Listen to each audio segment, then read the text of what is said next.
কাজ চালাই, আমি আমার কাজ চালাইয়া যাব। পয়গম্বর মূসা ফেরাউনের দরবারে হাজির হইলেন। ফেরাউন অনেক বড় জাদুকর নিয়ে একসাথে মজমায় বসলেন।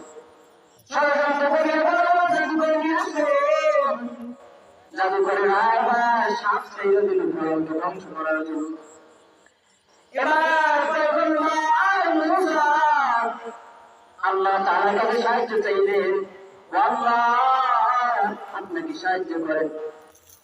এবার আল্লাহ তাআলা জিবরাইল যাও যাও, তুমি নবী মূসাকে জানাইয়া দাও তার হাতে একটা আমি কুদরতি লাঠি দিছি, ওই লাঠিটা সারিয়া দাও তুমি আল্লাহু আকবার। এই জন্য নবীকে বলতে না আল্লাহ ওদের বিরোধ করানো।